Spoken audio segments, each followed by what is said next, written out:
بسم اللہ الرحمن الرحیم۔ السلام علیکم ورحمۃ اللہ وبرکاتہ۔ داستان انفو کی جانب سے آداب قبول کیجیے۔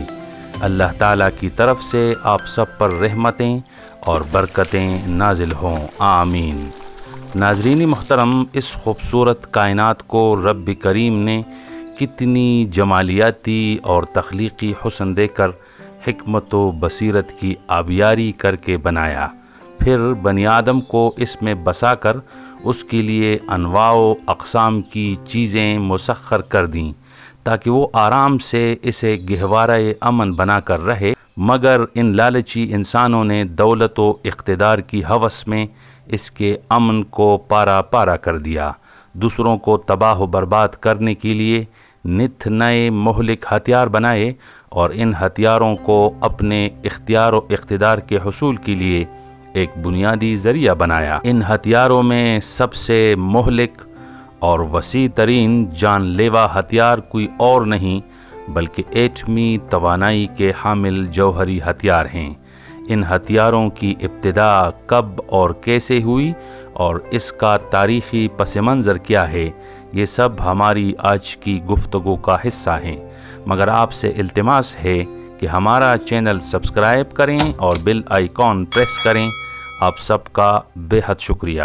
ناظرین واجب القدر، دوسری جنگ عظیم جو 1 ستمبر 1939 سے 2 ستمبر 1945 تک لاکھوں انسانوں پر ہلاکت و بربادی برپا کرتے ہوئے جاری رہی، سابقہ دوسری جنگوں سے اس لحاظ سے مختلف تھی کیونکہ اس میں تاریخ عالم میں پہلی بار مہلک ترین ایٹمی ہتھیاروں کا استعمال کیا گیا۔ تاریخ ان ہتھیاروں کا صحرا ایک امریکی سائنسدان رابرٹ اوپن ہائمر کے سر باندھی ہے، جس نے خود کو ایٹمی ذرات، الیکٹرانز، پروٹونز، نیوٹرونز اور شعاعوں کی توانائی بخش عمل کا مطالعہ کرنے کے لیے وقف کر رکھا تھا، مگر ان برسوں میں دنیا میں جنگی تنازعات کی وجہ سے ان کی پیشورانہ زندگی کا رخ ایک اور شعبے کی طرف بدل گیا۔ قصہ کچھ یوں ہے کہ مشہور زمانہ سائنسدان البرٹ آئنسٹائن نے 2 اگست 1939 کو اس وقت کے امریکی صدر فرینکلن روزویلٹ کو محض ایک غلط فہمی کی بنیاد پر خط لکھا، جس میں اس نے امریکی صدر کو جرمنی کی طرف سے ایٹم بم بنانے کے خطرے سے متعلق آگاہ کیا تھا۔ یہ محض واہمہ تھا جس کا حقیقت سے کوئی تعلق نہیں تھا، مگر اس خط نے امریکہ کو بہت کچھ کرنے پر مجبور کر دیا۔ گویا کائنات میں ایٹمی ہتھیاروں کا بیج بونے والا کوئی اور نہیں، البرٹ آئنسٹائن ہی ثابت ہوا۔ اوپن ہائمر کو امریکی حکومت نے ایک لیبارٹری فراہم کی جہاں اس نے قدرتی یورینیم سے یورینیم 235 الگ کرنے اور بم بنانے کے لیے اس کی مقدار کے تعین کا آغاز کیا۔ اس کی لیبارٹری نیو میکسیکو میں قائم تھی، جہاں اس نے 1943 میں کام شروع کر دیا۔ 16 جولائی 1945 کو نیو میکسیکو کے ایک ریگستان میں اس کا کامیاب تجربہ کیا گیا، جسے ٹرنٹی کا نام دیا گیا، اور یوں رابرٹ اوپن ہائمر ایٹم بم کا موجد بن گیا۔ 26 جولائی 1945 کو امریکہ، برطانیہ، روس اور فرانس کے کانفرنس کے بعد پوسٹڈم اعلامیہ جاری کیا گیا، جس میں جاپان کو ہتھیار ڈالنے کو کہا گیا تھا اور بصورت دیگر بڑی تباہی سے دوچار ہونے کی دھمکی دی گئی۔ اس بات کی منظوری امریکی کانگریس نے بھی دی تھی، مگر 6 اگست 1945 کو جاپانی شہر ہیروشیما پر ماریانا ایئرلینڈ کے ایئر بیس ٹینان سے امریکی پائلٹ پال ٹیبٹ نے بمبار طیارے B-29 انولاگے سے لٹل بوائے نامی ایٹم بم گرا دیا، اور ٹھیک 3 دن بعد 19 اگست کو چارلس سوینی نامی پائلٹ نے B-29 بوس کسی کار طیارے سے ناگاساکی پر فیٹمین نامی دوسرا ایٹم بم گرا دیا۔ دھماکے سے تقریباً 8 مربع میل کا علاقہ آگ کی لپیٹ میں آ گیا۔ اس شہر کی 1/3 آبادی ہلاک ہو گئی۔ امریکہ کے حریف سوویت یونین کے سائنسدانوں نے ایٹمی ہتھیاروں کی تیاری کا آغاز 1940 میں کیا۔ سوویت یونین نے اپنے جاسوسی نیٹ ورک کے ذریعے امریکی مینہٹن پروجیکٹ سے معلومات اخذ کیے اور بالآخر 1949 میں ایٹمی تجربات کرنے میں کامیاب ہو گیا۔ اس کے بعد سوویت یونین نے سرد جنگ کے زمانے میں 715 تک تجربات کیے۔ سوویت یونین کی طرح برطانیہ نے بھی 1940 میں ایٹمی ہتھیاروں کی تیاری کا پروجیکٹ شروع کر دیا۔ برطانوی سائنسدانوں نے 3 اکتوبر 1952 کو پہلا ایٹمی تجربہ کیا۔ اس کے بعد 15 مئی 1957 کو پہلا تھرمو نیوکلیئر ہتھیاروں کا تجربہ بھی کیا۔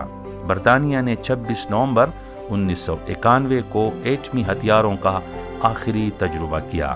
فرانس نے الجیریا کے مقامات ریگانی اور ایکر اور فرانس میں پولینیسیا میں ایٹمی تجربات کیے۔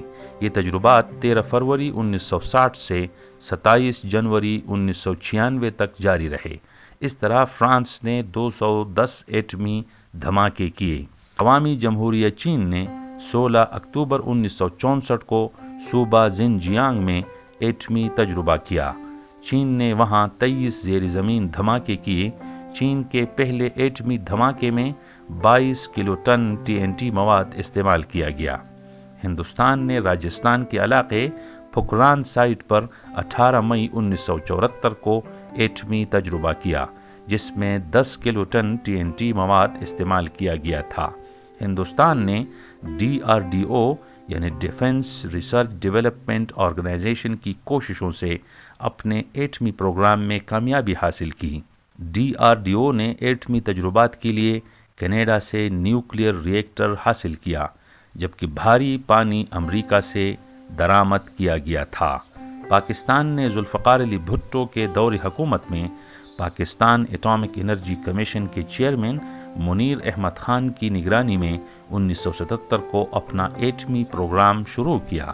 اس کے بعد 1983 اور 1990 میں پاکستان نے محدود حد تک ایٹمی دھماکے کیے۔ 28 مئی 1998 کو PAEC اور KRL کے زیر اہتمام بلوچستان کے چاغی نامی علاقے کے ایک پہاڑ میں پاکستان نے ایٹمی دھماکے کیے۔ ان 7 باضابطہ نیوکلیئر ڈکلیئرڈ ممالک کے علاوہ بھی کئی ممالک ایسے ہیں جنہوں نے غیر اعلانیہ یا خفیہ طور پر ایٹمی ہتھیاروں کے تجربات کیے ہیں یا پھر ان ہتھیاروں کے حصول کے قریب پہنچ چکے ہیں۔ ان ممالک میں اسرائیل سر فہرست ہے۔ اسرائیل کے متعلق باور کیا جاتا ہے کہ اس نے 1966 اور 67 کے درمیانی عرصہ میں ایٹمی ہتھیاروں کی تیاری کا عمل مکمل کیا تھا۔ اسرائیل کے پاس ایٹمی ہتھیاروں کی تعداد کا تخمینہ 80 سے 400 تک لگایا جاتا ہے۔ مزید یہ کہ اسرائیل کے پاس بین البراعظمی بیلسٹک میزائل کا ذخیرہ بھی ہے جو 11,500 کلومیٹر تک مار کر سکتے ہیں۔ اس فہرست میں دوسرا ملک شمالی کوریا ہے، جس کے متعلق گمان ہے کہ 2006 سے لے کر اب تک 50 کے قریب ایٹمی ہتھیار بنا چکا ہے۔ شمالی کوریا نے پہل NPT پر دستخط کیے تھے، مگر 2003 کو وہ اس فہرست سے خارج ہوا تھا۔ اس فہرست کا چوتھا ملک جنوبی افریقہ ہے، جس نے ایٹمی ہتھیاروں کے حصول کے بعد اپنا پروگرام یا تو رول بیک کیا یا پھر معطل کر دیا۔ اسلامی جمہوریہ ایران کے متعلق خیال کیا جاتا ہے کہ ایک طویل عرصے سے ایٹمی ہتھیاروں کے پروگرام پر کام کر رہا ہے اور ماہ رواں کی 5 تاریخ کو کامیاب ایٹمی تجربات بھی کر چکا ہے، لیکن ایران نے باضابطہ طور پر اس کی کوئی تصدیق نہیں کی۔ ان ممالک کے علاوہ سابق سوویت یونین کی ریاستوں یوکرائن، قازقستان اور بیلاروس کے پاس بھی ایٹمی ہتھیار تھے، جنہوں نے NPT پر دستخط کرنے سے قبل یہ ہتھیار روس کے حوالے کر دیے۔ Stock home international peace research institute کے 2023 کے رپورٹ کے مطابق اس وقت دنیا میں ایٹمی ہتھیاروں کی کل تعداد 12,512 ہے، جن میں سے 9,576 عسکری اسٹاک پر تیار حالت میں ہیں۔ ان میں سے روس اور امریکہ کے 2,000 وار ہیڈز ہائی آپریشنل الرٹ حالت میں ہیں۔ 3,844 ایٹمی ہتھیار روس اور امریکہ نے تلف کر دیے ہیں۔ 2023 کے ایک ریسرچ رپورٹ کے مطابق رشین فیڈریشن کے پاس 5580، امریکہ کے پاس 5044، چین کے پاس 500، فرانس کے پاس 290، برطانیہ کے پاس 225، بھارت کے پاس 172، پاکستان کے پاس 170، اسرائیل کے پاس 90 اور شمالی کوریا کے پاس 50 کے لگ بھگ ایٹمی ہتھیار ہیں۔ ناظرین محترم، 1982 میں ماحولیاتی تباہی اور آلودگی پر کام کرنے والے سائنسدانوں نے پہلی بار ایٹمی ہتھیاروں کے استعمال کے نتیجے کے طور پر کرۂ ارض پر پڑنے والے منفی اثرات پر مبنی رپورٹ پیش کی، جو انہوں نے کمپیوٹرز کی مدد سے تیار کی تھی۔ اس رپورٹ کے مطابق اگر روس اور امریکہ اپنی جوہری ہتھیاروں کا صرف 40% استعمال کریں تو زمین سے 10 کروڑ ٹن کثافت کے برابر دھواں اٹھے گا، جس کے نتیجے میں سورج کی 95% روشنی زمین تک نہیں پہنچ پائے گی، جو سال ہا سالوں تک زمینی نبات کو اگنے سے روکے گی۔ کرۂ ارض ایک ایسا گولہ بن جائے گا جیسا کہ 1 کروڑ ہا سال پہلے تھا اور جو منتشر ہو کر کائنات کی تخلیق کا سبب بنا تھا۔ ناظرین محترم، خلاصہ کلام یہ ہے کہ بمصداق شعر اس گھر کو آگ لگ گئی گھر کے چراغ سے، انسانوں نے اپنے لیے وہ قبریں تیار کر لی ہیں جس کی ایسی شکل تاریخ نے کبھی نہیں دیکھی۔ شاید اللہ تعالیٰ اس کائنات کے خاتمے کا کام انسانی ہاتھوں سے ہی انجام دینا چاہتا ہے، تاکہ کل کوئی اللہ سے یہ شکایت نہ کر سکے کہ کیوں اللہ سبحانہ و تعالیٰ نے ان کی خوبصورت بستی کو تباہ و برباد کر دیا، اور اللہ تعالیٰ ہی کو تمام کاموں کی عاقبت کا بخوبی علم ہے۔ ناظرین کرام، کیسی لگی آج کی ڈاکومنٹری؟ اپنا تبصرہ ضرور تحریر کریں۔ انشاءاللہ اسی طرح کی ایک اور ڈاکومنٹری کے ساتھ آپ کی خدمت میں پھر حاضر ہوں گے۔ اجازت دیجیے، اللہ حافظ۔